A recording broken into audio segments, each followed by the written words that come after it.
Baik anak-anak, sekarang kalian membentuk kelompok sesuai dengan kelompok yang sudah kita bagi kemarin. Tadi juga Ibu sudah membagikan sebuah bahan ajar dan LKS kepada teman kalian. Sudah kalian dapatkan satu kelompok itu satu? Ya, sekarang kalian itu pelajari dulu materi yang ada dalam bahan ajar tersebut. Kemudian itu di bagian belakang ada LKS. Nah, nanti itu kita akan melakukan praktikum. Di situ itu ada, kalau tidak salah ada 4 praktikum ya, 4 percobaan maksudnya. Nah, sekarang kalian pahami dulu mana yang belum paham. Nah, nanti kalau ada yang belum paham, kalian bisa tanyakan kepada ibu bagian mana yang belum paham. Ada yang ingin ditanyakan dulu? Oke, kalau tidak, sekarang kalian udah membaca itu ya materinya. Nah, sekarang kita akan melakukan praktikum.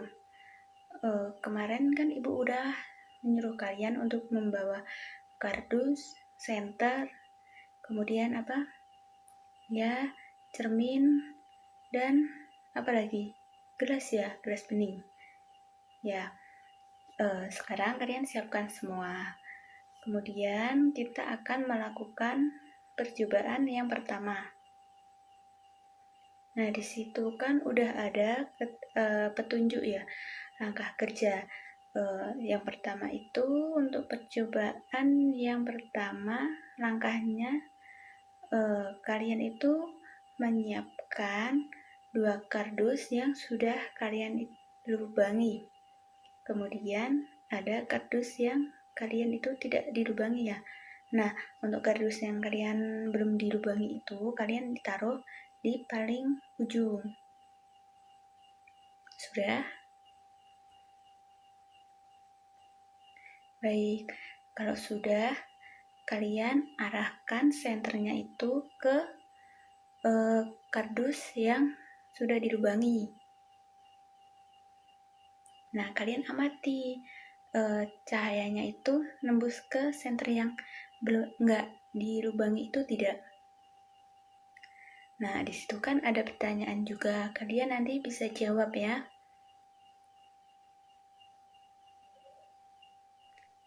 Nah, sekarang kita ke percobaan yang kedua. Nah, di situ kan langkah kerjanya yang pertama itu disuruh menyiapkan gelas yang diisi dengan air. Nah, sekarang kalian tuangkan air itu ke gelas. Sudahkah? Sudah belum? Nah, kalau sudah, kemudian kalian taruh pensil. Lebih tepatnya kalian itu masukkan pensil itu ke gelas ya, yang bersihkan air itu. Nah, kalian amati itu apa yang terjadi di antara pensil dengan air itu yang ada dalam gelas. Sudah? Ada yang ingin ditanyakan dulu? Oke, kalau sudah, di situ ada pertanyaan juga ya. Kalian diskusikan, kemudian nanti kalian jawab. Nah, sekarang kita masuk ke percobaan yang ketiga. Nah, di situ kan kalian disuruh untuk menyiapkan cermin, kemudian senter juga. Sudah? Nah, kalian arahkan senter itu ke cermin. Lalu kalian amati, ada pantulan cahaya tidak? Nah, di situ kan ada pertanyaan. Nah, kalian jawab juga, itu kan alasannya itu kenapa. kasih alasan juga ya.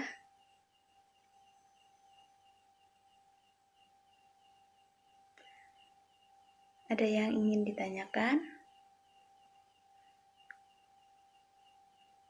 Oke, kalau tidak, kita akan lanjut ke percobaan yang keempat.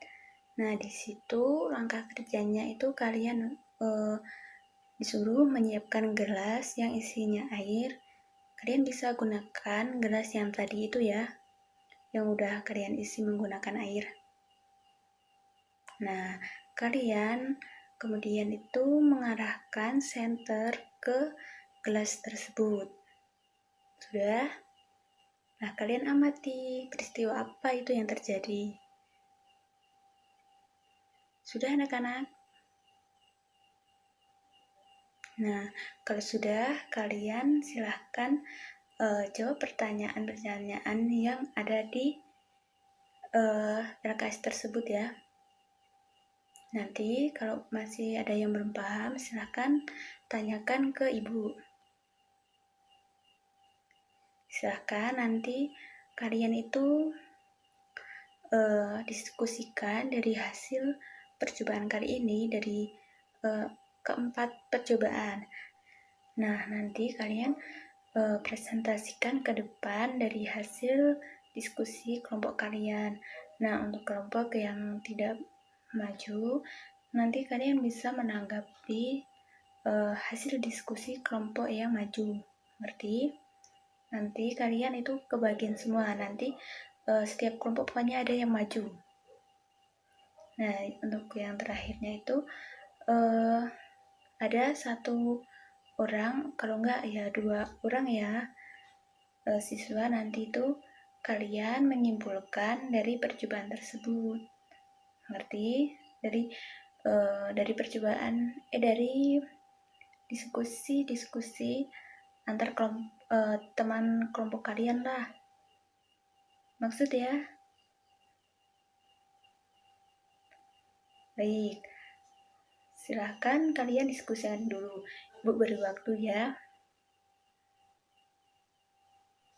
Gimana anak-anak? Sudah selesai?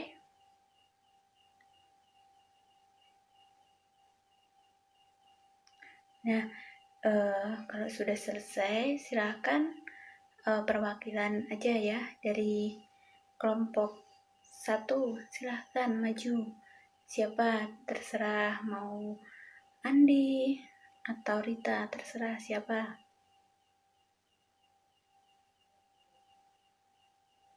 Silahkan kalian presentasikan ke teman-teman kalian hasil dari diskusi kelompok ya. Tentang percobaan yang pertama itu termasuk percobaan apa, terus yang kedua itu termasuk sifat cahaya apa, dan seterusnya ya. Baik, silakan dipresentasikan dulu.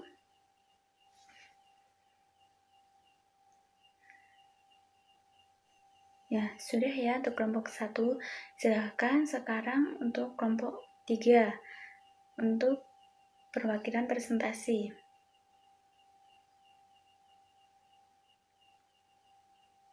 Nah, silahkan teman-teman dari yang tidak maju untuk bisa menyangga juga atau bertanya tentang hasil diskusi dari kelompok yang maju.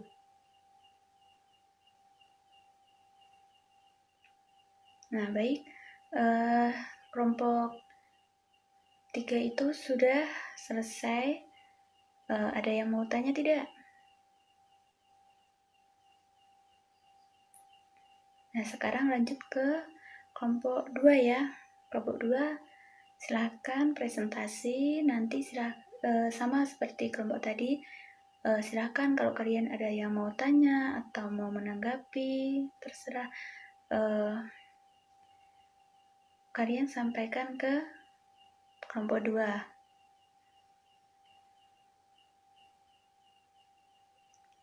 Sudah kelompok 2? Silakan siapa yang mau tanya atau menanggapi? Tidak ada? Ya, jika tidak ada, Ibu lanjut untuk kelompok 4, silahkan untuk maju.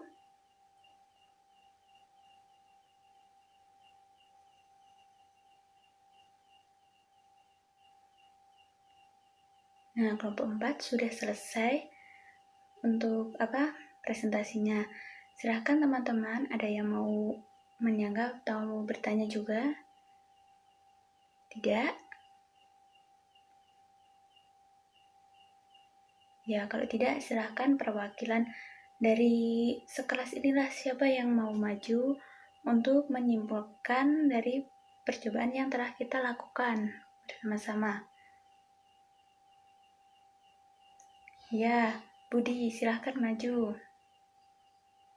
Dari percobaan yang pertama itu termasuk dalam sifat cahaya apa, Budi? Oh, dapat merambat lurus.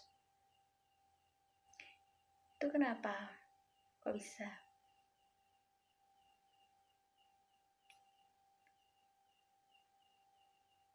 Oh ya. Nah, untuk percobaan kedua, itu termasuk sifat apa?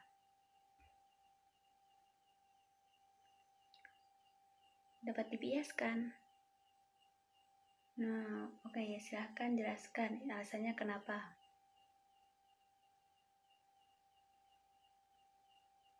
Kemudian, untuk percobaan ketiga itu termasuk sifat cahaya apa? Cahaya dapat dibelokkan. Ya. Kalau yang keempat,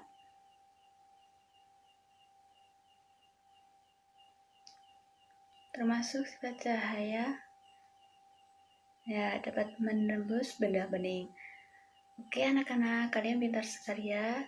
Berhubung percobaannya sudah selesai. Nah, sekarang Ibu akan menyampaikan materi tentang sifat-sifat cahaya.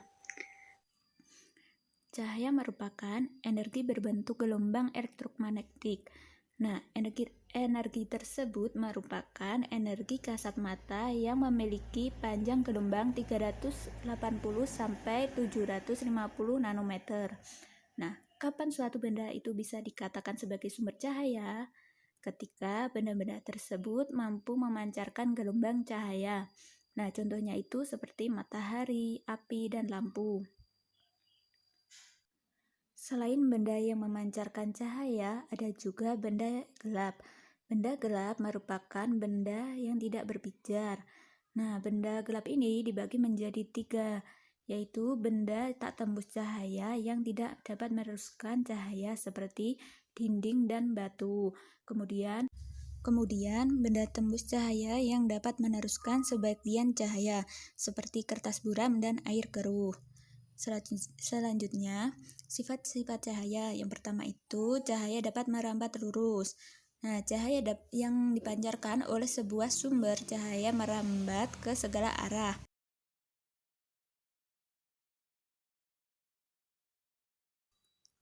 Apabila medium yang dilaluinya homogen, maka cahaya itu lurus. Bukti dari cahaya dapat merambat lurus yaitu tampak pada berkas cahaya matahari yang menembus masuk ke dalam ruangan yang gelap. Nah, tadi juga sudah dipraktikumkan juga ya. Kemudian, cahaya dapat dipantulkan. Nah, pemantulan cahaya ada 2 jenis, yaitu pemantulan baur atau pemantulan difusi dan pemantulan teratur. Nah, pada pemantulan baur ini merupakan pemantulan yang terjadi apabila cahaya itu mengenai permukaan yang kasar atau tidak rata. Pada pemantulan ini, sinar pantulannya itu tidak beraturan, sedangkan pemantulan teratur itu terjadi bila cahaya itu mengenai permukaan yang licin, rata, dan mengkilap.